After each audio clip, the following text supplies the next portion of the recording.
Well, hello everybody. I'm Weni Arsela Mulia from 5BB, and today I would like to share to you the next material in research methodology with the title Developing a Hypothesis. The first one, we have to know the definition of hypothesis. So what is hypothesis? Hypothesis is an assumption, opinion, or idea that is proposed for the sake of argument so that it can be tested to see if it might be true. Next, about types of hypothesis. So there are two types of hypothesis. The first one is null hypothesis and the second is alternative hypothesis. Null hypothesis is symbolized by HO. It's a statistical hypothesis that states there is no difference between a parameter and a specific value, or there is no difference between two parameters. An alternative hypothesis is symbolized by HA. It's statistical hypothesis that states the existence of a difference between a parameter and a specific value, or there is difference between two parameters. We go to the example. The example here, the new teaching method is developed that is believed to be better than the old teaching method. Here, there are two parameters. The first one is the new teaching method, and the second is the old teaching method. We will write the null hypothesis and the alternative hypothesis. The null hypothesis, the new teaching method is no better than the old teaching method. And the alternative hypothesis, the new teaching method is better than the old teaching method.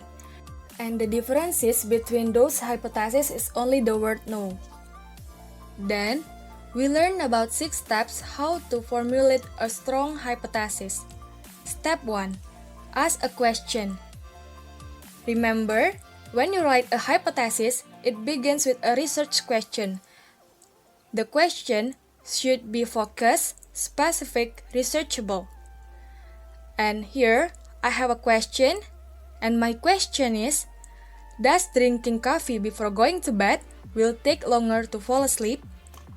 After we write a question, we can go to the next step, and it is do some preliminary research. We can look for some theories and previous studies to help us form educated about what our research will find. And here, because the question is, does drinking coffee before going to bed will take longer to fall asleep? So we search about the coffee. Coffee contains caffeine. And in our body, we have adenosine receptor antagonist. It's compounds in the body that make us want to sleep. And what is the relation between caffeine and adenosine receptor antagonist? Caffeine hamper the action of adenosine receptors in our body, so it makes us less sleepy. Step 3. Formulate your hypothesis. Because we already do some preliminary research before, so we can write our hypothesis. Drinking coffee before going to bed will make us take longer to fall asleep. Next, step 4. Refine your hypothesis. Make sure that your hypotheses are testable and specific.